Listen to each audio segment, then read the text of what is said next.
ego, entre el posmodernismo y la fe, ¿ok? Entonces, el día de hoy quiero recordarte algo que tal vez hemos perdido de vista. Sin embargo, es algo bien importante porque nosotros somos la generación que ha visto probablemente los cambios más profundos en nuestra sociedad y en nuestra cultura. Si te das cuenta, si analizas un poco, todos los sistemas de creencias que teníamos están cayendo uno por uno. Por ejemplo, hace tan solo unos años atrás, la creencia en Dios era tan importante que las naciones de la tierra fundaban sus estados, sus gobiernos, sus constituciones políticas sobre lo que decía la Biblia. Las universidades más grandes como Harvard, como Princeton, fueron creadas, fueron fundadas por creyentes devotos que además creían firmemente que el conocimiento y el temor a Jehová era el principio de la sabiduría. Los cursos de teología, de filosofía cristiana eran los de más reputación, ¿no? Sin embargo, hoy día toda esa creencia en Dios se ha desvanecido. Es como que estuviera relegada simplemente para las mentes más débiles o fantasiosas de este planeta, ¿ok? Por otro lado, voy a ponerte otro ejemplo. El matrimonio, una institución sagrada para lo cual cada hombre y mujer de su generación se preparaban, a una institución a la que miraban con profundo respeto y responsabilidad, hoy día ha sido reemplazada por la unión libre, y no por la unión libre entre un hombre y una mujer. Hoy día la unión libre puede ser entre hombre y mujer, hombre con hombre, mujer con mujer, hombre con gato, con lo que tú quieras. Hoy día en realidad todo es relativo. Por otro lado, en el caso de la ciencia, porque si creías que este desvanecimiento de las verdades absolutas solamente estaba relacionada a aquello que está estipulado en la Biblia o aquello que fue fundado por Dios, estamos muy equivocados. La ciencia, digamos, la religión de las mentes intelectuales de esta tierra también ha empezado a perder poco a poco su valor.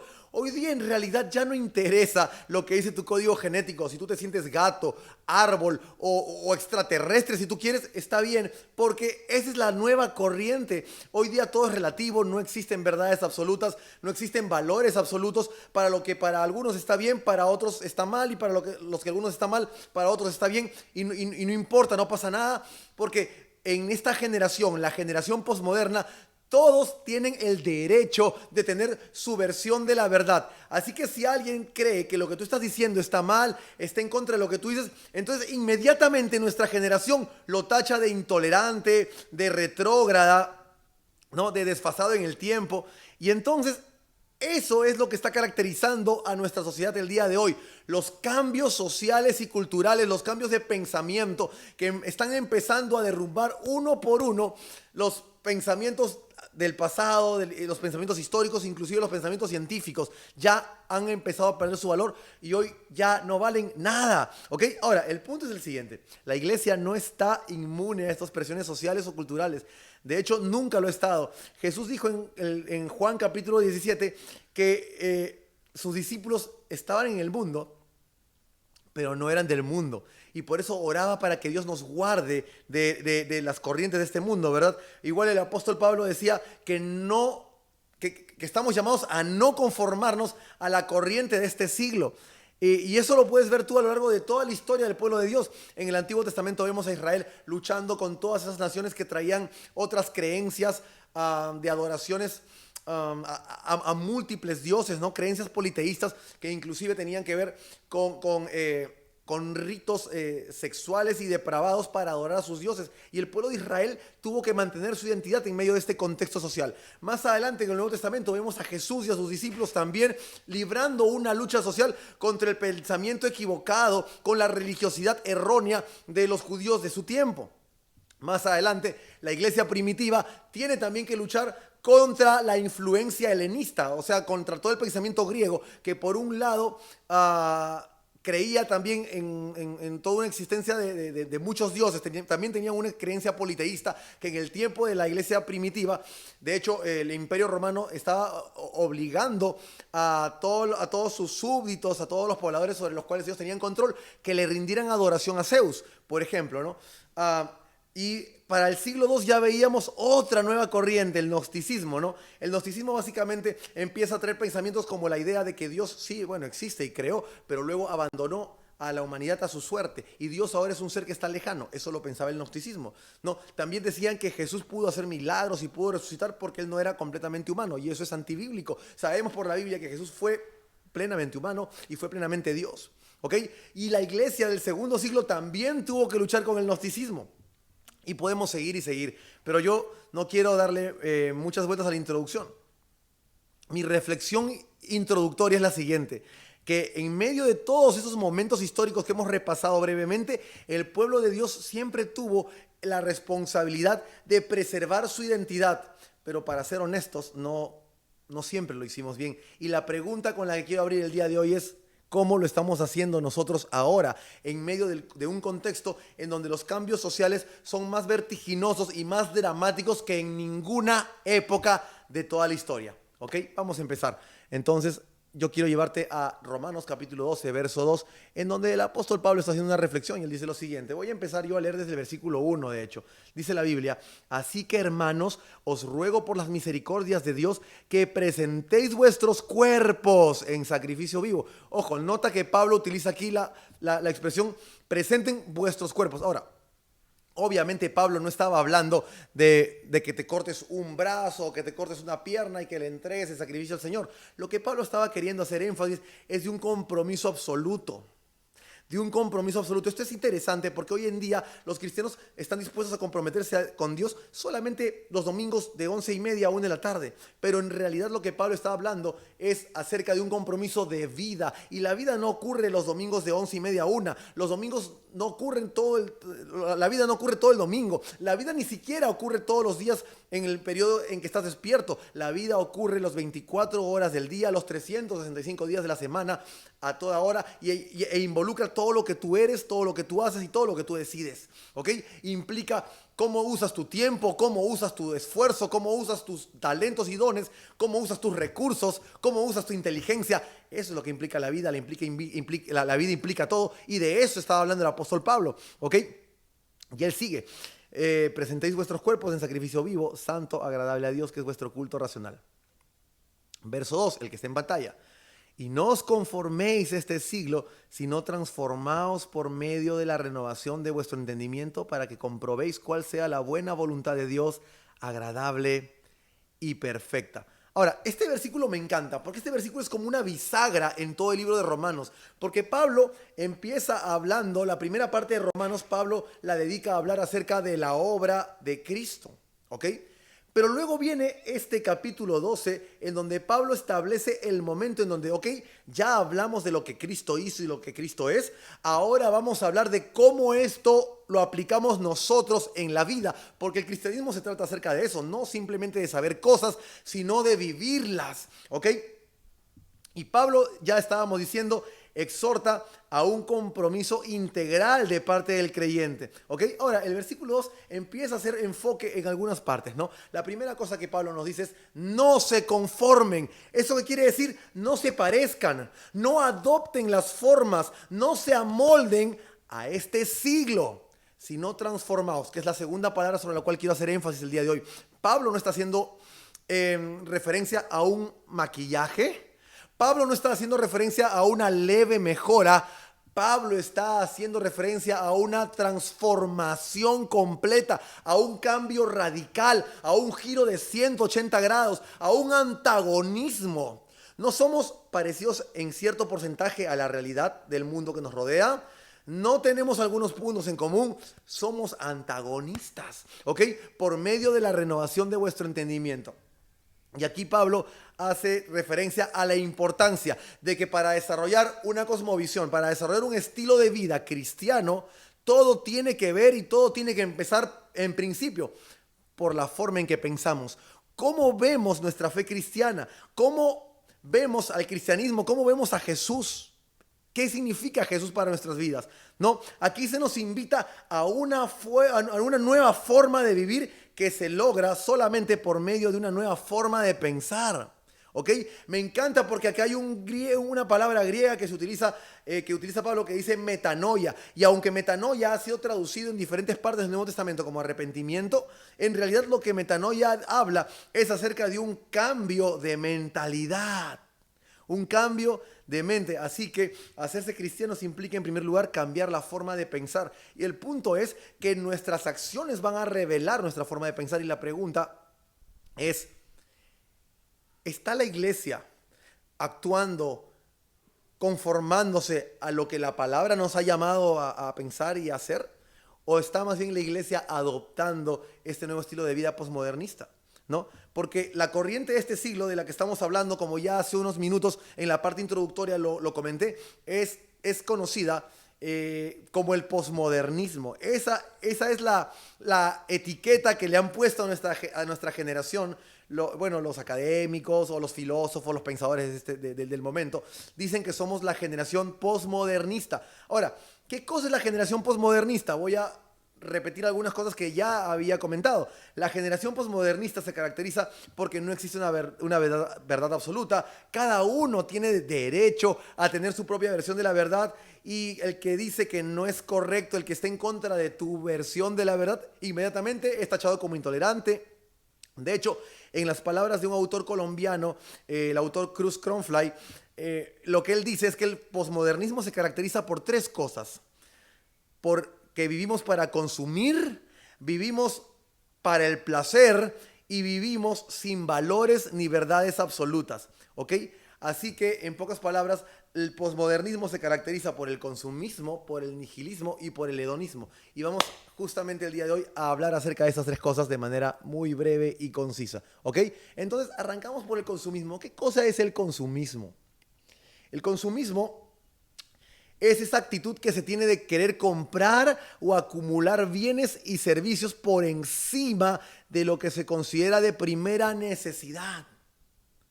Entonces, en pocas palabras, el consumismo es la cultura del descontento. Nunca tenemos suficiente. Si tú tienes, no sé, si tú ganas 1,000, estás feliz el día que te pusieron ese sueldo, pero rápidamente quieres 2,000. Y cuando ganas 2,000 quieres 3,000. Y cuando tienes 3,000 quieres más y más y más. Cuando tienes el iPhone 1, te alegras de haberlo comprado, pero rápidamente quieres el 2 cuando aparece el 2. Y luego aparece el 3 y quieres cambiar por el 3 y así sucesivamente. Y ahora yo no sé en qué número de iPhone estamos, creo que vamos por el 12 o el 13 o algo así. Pero el consumismo es la cultura que nunca está satisfecha con lo que tiene. Es la cultura del descontento. Y el punto es que una actitud muy parecida estamos desarrollando en la iglesia. En la iglesia, en lugar de venir a servir, a dar, a contribuir con el reino de los cielos, venimos a consumir, queremos pedir, ¿no? Entonces, este es el consumismo. El que quiere más, un salario más alto, quiere una casa más grande, quiere un teléfono más nuevo, quiere una laptop más potente, quiere unas zapatillas de mejor marca, quiere un carro más lindo. Y ese es el consumismo. Y la pregunta es, ¿cómo está actuando la iglesia frente a esto? Y lamentablemente algunos cristianos están desarrollando un consumismo cristiano. Porque llegan a la iglesia para pedir. Quiero ver qué nueva palabra, qué nueva revelación va a traer el pastor el día de hoy. Quiero ver qué nuevo curso nos va a dar, y ojalá si lo puede dar gratis, mejor todavía. Quiero ver quién puede orar por mí. Ojalá alguno de los mentores, ojalá Ángel o Ana Isabel vengan y hagan una oración por mí porque estoy pasando por pruebas y por dificultades. Y alguien por ahí de manera jocosa decía, ¿no? Ese es el síndrome de las ovejas, ¿no? Hemos sido llamados a ser ovejas por nuestra obediencia y sumisión al Señor, pero no para hablar el lenguaje de las ovejas, ¿no? El lenguaje del me, no, sáname, dame, entrégame, bendíceme, órame, aconséjame, consuélame, pero nunca estamos con la otra mentalidad de qué cosa puedo hacer yo por la obra del Señor. Así que en ese sentido, la respuesta para el consumismo es el contribucionismo. El contribucionismo. La pregunta es, ¿con qué mentalidad vienes tú a la iglesia? ¿Con una mentalidad de consumidor? ¿A obtener y a acumular todo lo que la iglesia y la casa del Señor puede hacer por ti? ¿O tienes más bien la otra mentalidad, la mente del contribucionista, la mente de aquel que ha entendido que somos llamados para servir a Jesucristo? Mira, que cuando los discípulos de Jesús estaban peleando, Él le dijo, ustedes quieren ser el primero, les voy a dar un secreto: el que quiere ser el primero en el reino de los cielos tiene que ser el último, tiene que servir a los demás, tiene que entregar su vida por otros, tiene que contribuir a la obra del Señor. Ese era el mensaje de Jesucristo.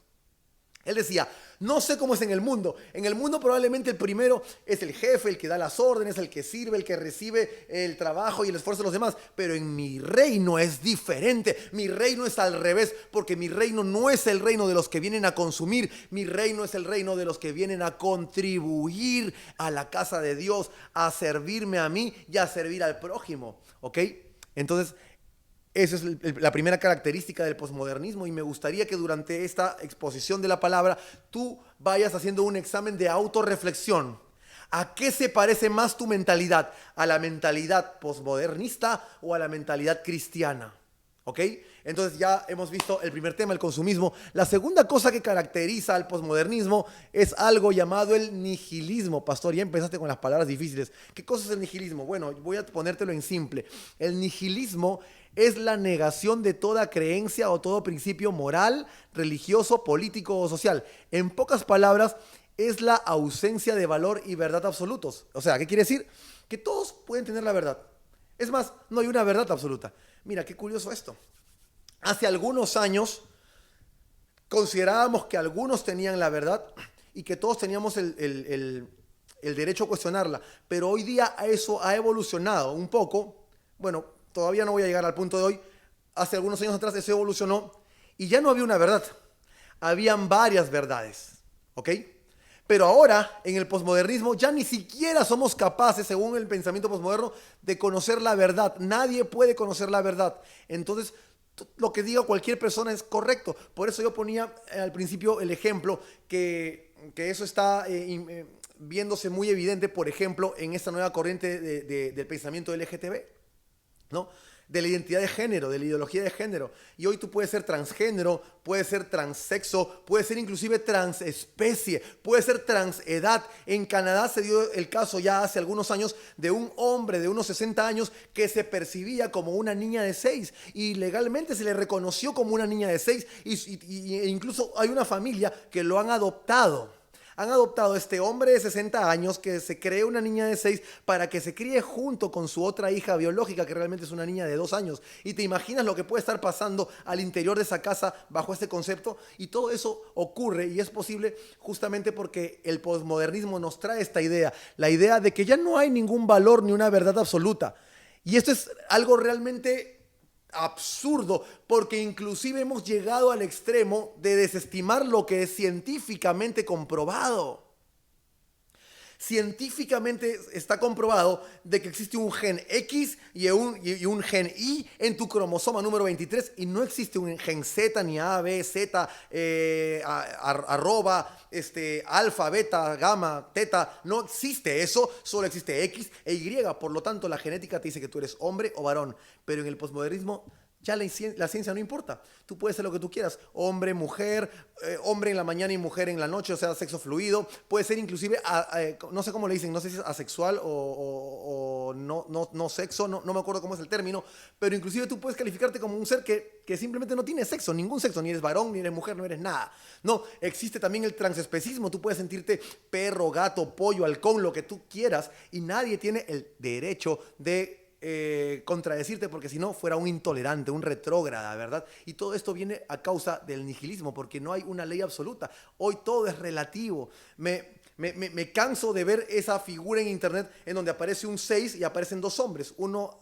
en la parte superior y uno en la parte inferior del número 6. Y uno dice es un 6, otro dice es un 9. Y abajo lo que te dice es que en realidad todo depende del que está mirando, ¿no? Para unos puede ser un 6, para otros puede ser un 9, y en realidad no hay una verdad, sino cada uno tiene su verdad. Pero lo cierto es que es un pensamiento totalmente absurdo, porque no hay tal cosa como tu verdad y mi verdad. Existe lo que puede ser tu opinión y mi opinión, pero en cuanto a la verdad hay una sola verdad. Y la pregunta de cara a la iglesia es, ¿qué está pensando la iglesia?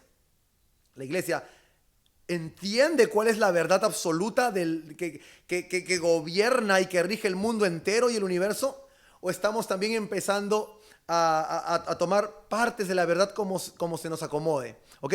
Entonces esa es la pregunta, y la respuesta ante este sistema nihilista es la obediencia. la obediencia. Estoy agotado de escuchar cristianos en las redes estar de acuerdo, muy de acuerdo con algunas partes de la Biblia, ¿no? A todos nos encanta ese versículo que dice, todo lo puedo en Cristo que me fortalece. A todos nos encanta esa parte de la Biblia donde dice, amado, deseo que seas prosperado en todo. Nos encanta esa parte de la Biblia donde dice que al que siembra se le devuelve el 100 por 1, pero cuando la Biblia empieza a tocar partes como por ejemplo relacionadas a la sexualidad, al carácter, a la obediencia a Cristo, a las disciplinas espirituales, esas partes no nos encantan, no nos gustan tanto, ¿verdad? Y entonces algún autor por ahí en algún momento dijo que si el cristiano tomara un plumón de color negro y empezara a tachar todas esas partes de la Biblia que no nos gustan, probablemente se quedaría con un 20 o un 10% de la palabra, porque aunque los predicadores modernos les encanta resaltar esos versículos donde te hacen sentir el campeón, te hacen sentir que lo mejor de tu vida es ahora, te hacen sentir que si tú pactas, Dios te va a bendecir y viene la siembra y etcétera y la cosecha. En la mayor parte de la Biblia es una gran exhortación a nuestro arrepentimiento, a volvernos al Señor y a obedecer, no partes que nos gustan de la palabra, sino toda la palabra, ¿ok? Tercer concepto que caracteriza al movimiento posmodernista, a la sociedad posmodernista, es el hedonismo. Y el hedonismo no es otra cosa más que la búsqueda de la autosatisfacción y el placer a cualquier costo. Y todo eso se funda sobre la creencia errónea, equivocada, de que es nuestro ideal y es nuestro derecho. Es decir, si hay algo que te hace sentir bien, entonces tiene que estar bien. Hace ya unos años salió un documental llamado Super Size Me, ¿no? Super Engórdame, en donde había un tipo que hizo un reto de desayunar, almorzar y cenar McDonald's durante 30 días y obviamente empezar el reto tomándose una serie de exámenes médicos y volver a tomarse el mismo examen al finalizar el reto para ver qué cosa había cambiado. Y lo que había cambiado, lo que empezó como una broma, resultó siendo algo irreversible en la vida de este tipo. Y su documental hoy día se ha convertido en un documental viral por lo que él ha evidenciado, pero las marcas de comida rápida muy inteligentemente están tratando de distraer la atención con otro tipo de publicidad. Pero el punto es el siguiente. Tú vas a McDonald's y por supuesto que su hamburguesa es buenísima, con los pepinillos y lo demás, y las cremas y todo, la crema barbecue, es algo riquísimo. Pero el hecho de que te haga sentir bien, el hecho de que satisfaga el placer de comer, en tu caso, no quiere decir que esté bien, pero lamentablemente la cultura del hedonismo dice que si me hace sentir bien, entonces tiene que estar bien. Y entonces eso da lugar a pensamientos erróneos y absurdos, como por ejemplo esta famosísima frase que dice love is love, ¿no? El amor es el amor. No importa si viene de un hombre, de una mujer, de un animal, de un extraterrestre. Como me hace sentir bien, está bien.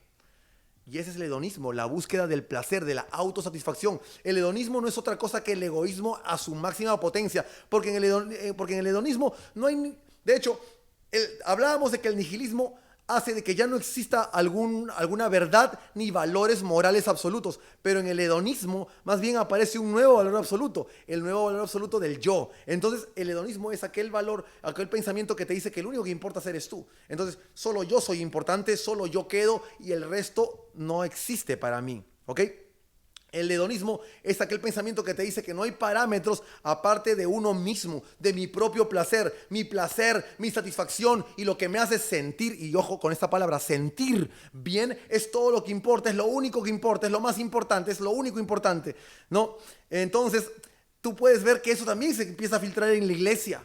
Muchos cristianos están más preocupados para que el pastor les dé una prédica de las 4 claves de la oración que Dios contesta. Los 7 pasos para atar a tus gigantes. La siembra que produce mucho fruto. La bendición que desencadena las riquezas del cielo. Entonces estamos buscando esas prédicas y estamos empezando a corrernos de aquellas prédicas más bien que buscan devolvernos a la santidad, a la obediencia, a las disciplinas espirituales, a la responsabilidad que tenemos como creyentes en todos los aspectos de nuestra vida para con Dios. Esas enseñanzas que nos recuerdan que un día le vamos a dar cuentas a Dios de cómo utilizamos nuestro tiempo, nuestro dinero, nuestros recursos, nuestros talentos. ¿Por qué? Porque el hedonismo, triste y lamentablemente, se está filtrando en la iglesia. Buscamos ávidamente las recetas del éxito, las recetas que nos indican cuáles son los pasos para obtener el fin anhelado. Y nos olvidamos de que nosotros no somos el centro del mundo, de que el Señor Jesucristo es el centro del universo, todo el universo está sustentado en Él y por Él y para Él. Pero hemos cambiado la centralidad de Cristo Jesús por la centralidad del yo. ¿Ok? Y ante eso la Biblia nos da una respuesta muy clara. La Biblia nos llama a servir, mientras que el hedonismo es un llamado a servirte a ti mismo, a autosatisfacerte. La Biblia es un completo llamado a servir a los demás. ¿De qué forma puedo servir a mi prójimo? ¿De qué forma puedo ser yo un instrumento de servicio en la casa de Dios? ¿Cómo estoy sirviendo? En este momento yo quiero hacer un breve paréntesis para hacer un aplauso virtual a los mentores, que son gente que ya tiene más o menos 2 años entregando su vida entera para orar por ti, se prepara para aconsejarte, para enseñarte, para darte una llamada de ánimo, para preguntar si estás bien, para buscarte y visitarte cuando estás enfermo, para pedir a Dios por cada día porque el Señor te bendiga. Y entonces, la pregunta es, la iglesia, ¿qué actitud está tomando? Ya lo hemos comentado hace un instante. El consumismo, el hedonismo y el nihilismo no son cosas que simplemente se hayan quedado en el ámbito de la sociedad y que una vez que entramos a la iglesia y a sus 4 paredes somos impenetrables, somos invencibles y somos intocables por eso. No, la iglesia tristemente a nivel mundial ha empezado a asumir algunos de estos rasgos nuevamente. Dios nos llamaba a contribuir, a ser parte de su equipo. Nos ha entregado la gran comisión. La comisión significa venir e ir y hacer discípulos, evangelizar, invitar a la gente a la iglesia, hablarle de Cristo Jesús. Pero ¿qué hacemos nosotros? Muchas veces lo que hacemos es preocuparnos por nosotros mismos y ver qué cosa la iglesia me puede dar, qué cosa el Señor me puede hablar, con qué nueva predicación el pastor me puede motivar. Y nos volvemos consumistas. Nos volvemos hedonistas cuando queremos que todo se trate acerca de nosotros y nos olvidamos que hemos sido llamados a servir a los demás. Cuando nos olvidamos de que en la casa de Dios, que en el reino de Dios, los últimos serán los primeros y el que quiere ser primero tiene que ser siervo de los demás. Y nos volvemos nihilistas cuando empezamos a seleccionar solamente las partes de la palabra que nos gustan y las que no nos gustan las desestimamos. ¿Qué está pasando en la iglesia? Yo quiero terminar con el siguiente versículo. Dice la Biblia en 2 Corintios capítulo 5, porque el amor de Cristo nos constriñe.